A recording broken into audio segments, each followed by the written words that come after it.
ইমানকেইদিন যি কৰিলা কৰিলা, এতিয়া হৈ গ'ল সময় আকৌ 10 দিন বৰষুণ দি আছিলে, 10-12 দিন হ'ল। অল অসমতে বৰষুণ দি আছিলে সকলোতে। এতিয়া আৰু বৰষুণ চৰষুণ নাই। আজিৰ পৰা কালিৰ পৰাই অলপ চলপ বতৰ খুলিছে। আজিতো পুৰা ৰাতিপুৱাৰ পৰাই পুৰা ৰ'দ দিছে। তোমালোকে যদি এই 10-12 দিন দৌৰা নাছিলা, এতিয়াৰ পৰা আকৌ ষ্টাৰ্ট কৰি দিয়া আজিৰ পৰা। এতিয়া ফিল্ডবোৰ শুকাবলৈ ধৰিছে। মই ভিডিঅ' দেখিছো, য'ত ত'ত ভিডিঅ' পাইছো।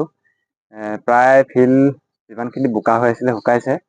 আৰু আমাৰ ফিল্ডতো এতিয়া বৰ্তমান শুকাই গৈছে, পুৰা টিপটপ হৈছে। এতিয়া তোমালোকে আকৌ যিমান 10 দিন 12 দিন যদি কোনোবাই দৌৰা নাছিলা, ৰেষ্ট লৈছিলা, বৰষুণৰ কাৰণে দৌৰিব পৰা নাছিলা, এতিয়া আৰু দৌৰিব হৈ গ'ল আকৌ।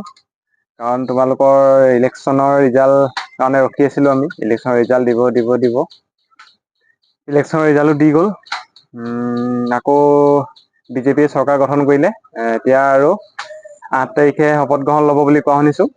8 তাৰিখে যদি শপত গ্ৰহণ লয়, তেতিয়া তোমালোকে আৰু বেছি দিন ৰ'ব নালাগে ইণ্টাৰভিউৰ কাৰণে। কাৰণ চৰকাৰখন আকৌ একেই আছে, বিজেপি চৰকাৰে থাকিলে।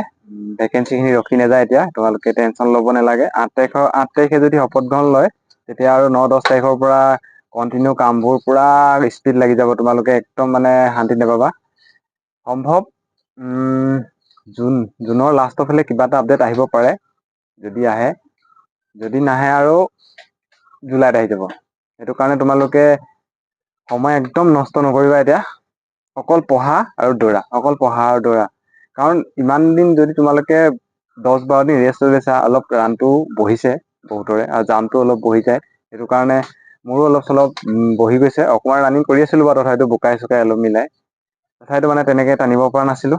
সেইটো কাৰণে অলপ হেৰি হৈছে। তথাপিতো আজিৰ পৰা আকৌ টনাটনি কৰিব লাগিব, ষ্টাৰ্ট কৰিব লাগিব, জাম্প চাম্প মাৰিব লাগিব। সেইটো কাৰণে তোমালোকে ৰখি নাথাকিবা। বতৰ আজিৰ পৰা খুলিছে আৰু এতিয়া কন্টিনিউ বতৰ খুলিব। যিমান যি নহলেও মানে বৰষুণটো দিলে কিবা ভাল নালাগে। ৰ'দটো দিলেহে কিবা এটা ভাল লাগে, যে কিবা এটা আশা মনতে কিবা এটা ভাল লাগে ৰ'দটো দিলে, যে হয় ইণ্টাৰভিউ পাতিব এতিয়া, দৌৰিব পাম, দৌৰিম, কিবা এটা মনটো ভাল, কিবা এটা মানে ভাল ফিল এটা আহে। সেইটো কাৰণে আজিৰ পৰা আকৌ দৌৰিম আৰু ভালকে। তোমালোকেও দৌৰা, ঠিক আছে। সেইটো কাৰণে ভিডিঅ'টো বনালো, তোমালোকক অলপ বোলো মটিভেশ্যন দিওঁ, ভাল লাগিলে মনটো। মানে ঠিক আছে, আজিলৈ ইমানতে ৰখিছো, ঠিক আছে।